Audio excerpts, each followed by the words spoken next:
What is up, everybody? Welcome back to the channel. Today we are in Tokyo, Japan, and I'm about to take you on the craziest adventure of your life. I flew all the way across the world just to show you the most insane, mind-blowing things you can possibly do in this city. We're talking about ancient temples right next to giant skyscrapers, the busiest street crossing on planet Earth, and food that will literally change your life. I have a list of 7 challenges, and we're going to see if we can conquer all of them in one epic video. This isn't just a travel vlog. This is a challenge to experience the absolute best of Tokyo. I've heard that Tokyo has something for everyone. Whether you're into ancient history, futuristic tech, insane fashion, or just eating the best food you've ever tasted. So I put together the ultimate checklist of must-do experiences. We're going to go from serene temples to chaotic cityscapes, from relaxing in a traditional hot spring to diving headfirst into the world of anime and gaming. This is going to be a non-stop, high-energy tour, and I promise you, you've never seen Tokyo like this before. We are not holding back, we are going all in on every single experience. So, grab a snack, get comfortable, and get ready for an insane ride.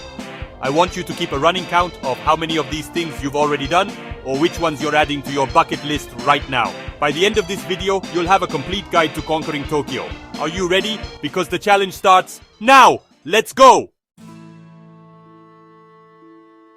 Alright, first up on our list, we are starting with something truly epic. We're at the Sensoji Temple in Asakusa, and let me tell you, this place is absolutely incredible. This is the oldest temple in all of Tokyo, and you can literally feel the history in the air. The first thing you see is this massive red lantern at the Kaminariman Gate, and it's like stepping into another world. The energy here is insane. There are people everywhere making wishes, lighting incense, and just soaking in thousands of years of tradition.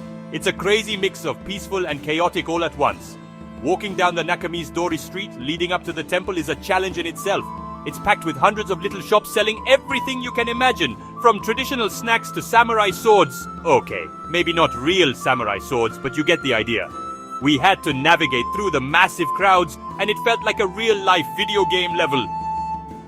The goal was to make it to the main temple hall without getting distracted by all the amazing souvenirs and delicious-smelling food.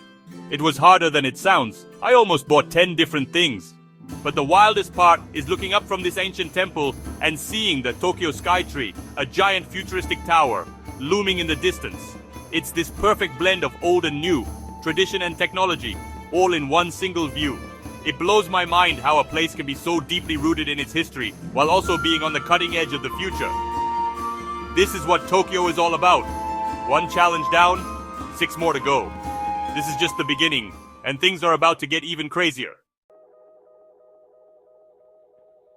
We made it! Welcome to the world-famous Shibuya Crossing. This is literally the busiest pedestrian intersection on the entire planet. Up to 3,000 people cross this street at the exact same time, every single time the light changes. Look at this! It's organized chaos, a human tsunami, and we are about to jump right into the middle of it. The challenge? Cross from one side to the other and back before the light changes again. It sounds simple, but trust me, when you're in it, it's a whole different game. The energy is electric. Okay, the light is green. Go, go, go! We're running. You have people coming from every single direction. It's like a real-life game of Frogger, but with thousands of people instead of cars. You have to weave, you have to dodge, you have to keep moving or you'll get swept away by the crowd. The giant screens on the buildings are blasting ads, the music is pumping, it's a total sensory overload in the best way possible. We made it to the other side. Now we just have to wait for the next light to get back. This is absolutely insane, and you have to experience this. Standing here watching the flood of people move in perfect harmony is one of the most hypnotic things I've ever seen. It's the heartbeat of Tokyo right here. It's more than just a street crossing. It's a spectacle. Every tourist, every local, every walk of life is right here, all moving together. We did it! Challenge 2 is complete. My heart is pounding, but that was awesome. Now after all that running, I am starving. Which brings us to our next challenge, food. Next up, we're tackling a challenge for our stomachs. Welcome to the Tsukiji Outer Market. This place is a legendary paradise for food lovers. It used to be the site of the world's largest wholesale fish market, and even though the inner market moved, this outer market is still buzzing with the most incredible street food you will ever find. The challenge is simple. We're going to try as many different things as we can until we literally can't eat anymore. I'm talking the freshest sushi, grilled scallops, sweet tamagoyaki omelets, and giant oysters. Let's do this. Our first stop, this sushi stand right here. The guy just sliced this tuna literally seconds ago. I'm not exaggerating when I say this is the best sushi I have ever had in my entire life. It just melts in your mouth. The quality is on another level. Now we're trying these grilled scallops dripping in butter and soy sauce. Unbelievable. Every stall we pass has something new and amazing. It's a maze of deliciousness, and the smells alone are intoxicating. You could spend an entire day here just eating, and I think that's exactly what we're going to try to do. The vendors here are a huge part of the experience. They are masters of their craft, and they've been doing this for generations. Watching them prepare the food with such skill and passion is incredible. We tried grilled eel, strawberry mochi, and even sea urchin. Every single bite was a 10 out of 10. My stomach is reaching its limit, but my spirit wants to keep going. Challenge 3 is a massive success. If you come to Tokyo and don't come to Tsukiji, you are making a huge mistake. Alright, we've filled our stomachs. Now it's time to dive into the world of Japanese fashion. And there's only one place to do that, Harajuku. Specifically, we're on Takeshita Street, which is the epicenter of youth culture and crazy, colorful street style. This street is honestly an explosion of color, sound, and energy. It's packed shoulder to shoulder with people, and every single shop is more unique and bizarre than the last. You'll see everything here, from gothic Lolita to décolleté fashion, where people are covered head to toe in cute accessories. The challenge for this chapter is for me to buy a complete outfit from the shops here and wear it for the rest of the video. The crazier, the better. We're going into these stores that are filled with the most insane clothing I have ever seen. There are giant platform shoes, rainbow-colored jackets, shirts with wild anime graphics, and accessories that look like they came from another dimension. Choosing an outfit is going to be tough because everything is competing for your attention. The creativity here is off the charts. After searching through countless shops, I think we have found the perfect outfit. I'm not going to spoil it yet, you'll see it soon. But let me just say, it involves a lot of colors and maybe an animal-themed hat. Beyond the shopping, you have to try the giant rainbow cotton candy and the super long French fry sticks. Harajuku is more than just a shopping district. It's a place where people can express themselves freely and be whoever they want to be. It's loud, it's proud, and it's unapologetically weird. Challenge 4, complete. After the chaos of Harajuku and Shibuya, our next challenge is all about relaxation. Or is it? We're at a traditional Japanese onsen, which is a public bathhouse with natural hot spring water. This is a huge part of Japanese culture, but for a foreigner, it can be a little intimidating because there are a lot of rules you have to follow. The first challenge is just figuring out the proper etiquette. You have to wash yourself completely before you even think about getting into the hot spring water. It's a sign of respect, and you do not want to be the person who gets it wrong. Once you're all clean, you step into the hot spring, and wow, the water is hot, like really hot, but in the best way possible. You can feel all the stress and tension from walking around Tokyo all day just melting away. We found an outdoor onsen, a Rotenboro. So we're sitting in this steaming hot water surrounded by beautiful Japanese gardens and rocks. It is so peaceful and serene. It feels like we've been transported a million miles away from the bustling city. This is absolute bliss. I could literally stay here for hours. It's so quiet, you can just sit and think. This experience is something you can't get anywhere else. It's a moment of pure calm in the middle of our crazy, non-stop adventure. If you ever feel overwhelmed by the city, finding an onsen is the ultimate reset button. I feel completely recharged and ready for our next challenges. Honestly, surviving the heat was a challenge, but it was 100% worth it. Challenge 5 is officially the most relaxing challenge I've ever done. Alright, we are fully relaxed and recharged, which is good because for our next challenge, we're going to need all our energy. Welcome to Akihabara, also known as Electric Town. This place is the global mecca for anime, manga, video games, and all things otaku culture. The buildings are covered in giant anime characters. The sound of arcade games fills the streets, and every store is a treasure trove of electronics and collectibles.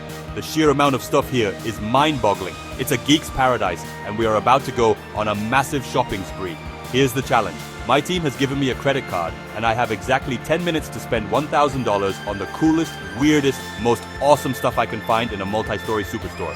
Go! The clock is ticking. We're running through aisles stacked floor to ceiling with manga, rare action figures, retro video games, and high-tech gadgets you can't find anywhere else. There are entire floors dedicated to just one thing, like Gundam models or trading cards. The pressure is on. I'm grabbing everything that looks cool. A rare Pikachu plush, a vintage Nintendo console. We're also diving into the arcades here. These aren't like the arcades back home. These are massive, multi-level buildings filled with the latest rhythm games, fighting games, and an insane number of UFO catchers or claw machines. The skill level of the players here is god tier. We tried to win a prize from a claw machine and failed miserably for 5 minutes straight. Akihabara is vibrant, loud, and completely over the top. And time's up. We spent the money and we got some insane stuff. Challenge complete. We have arrived at our 7th and final challenge, and for this one, we are going up. This is the Tokyo Skytree, the tallest structure in all of Japan and the tallest tower in the world, standing at a staggering 634 meters. The challenge is simple. Get to the very top and show you guys the most insane view of Tokyo you will ever see. The elevator ride itself is an experience. It's so fast and smooth you barely feel like you're moving, and in under a minute you're hundreds of meters in the air. This is the ultimate way to see the sheer scale of this city. We are now on the main observation deck, 350 meters up. Look at this view.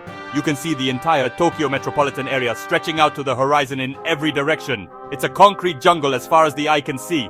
You can even spot some of the places we've already been, like the Sensoji Temple. But we're not stopping here. We're going even higher, to the Tembo Galleria at 450 meters. This is the highest point you can go. Walking up the spiraling skywalk feels like you're walking in the clouds. From up here, the city looks like a giant circuit board with tiny cars and trains moving along its paths. On a clear day, you can even see Mount Fuji in the distance. This is absolutely breathtaking. This view puts everything into perspective. We conquered 7 insane challenges all over this massive city, and now we're looking down on all of it. It's the perfect way to end our epic Tokyo adventure. Taking that one last photo from the top, our final challenge is complete. We did it! And that is it. 7 challenges, 1 incredible city, and one of the most epic videos we have ever made. We went from ancient temples to futuristic towers, ate the best sushi of our lives, survived the world's busiest crossing, and even relaxed in a hot spring. Tokyo, you are absolutely amazing. I'm exhausted, but I would do it all again in a heartbeat. This city has so much to offer, and we barely even scratched the surface. Every corner you turn, there's something new and exciting to discover. I hope this video gave you a taste of the magic of Tokyo. Now I have a question for you. Out of all 7 experiences we showed you today, the Sensoji Temple, Shibuya Crossing, Tsukiji Market, Harajuku, the Onsen, Akihabara, or the Skytree, which one would you do first? Let me know in the comments below. I read every single comment, and I genuinely want to know what you guys thought was the coolest part of this adventure. Did we miss anything? Tell me what we should do the next time we come back to Japan, because we are definitely coming back. Thank you all so much for watching and for coming on this insane journey with us. If you had fun, make sure to hit that subscribe button and turn on notifications, because we have so many more crazy adventures and challenges planned that you do not want to miss. We travel the world to make these insane videos for you guys, and your support means everything. Until the next one, stay awesome, and we'll see you in the next video.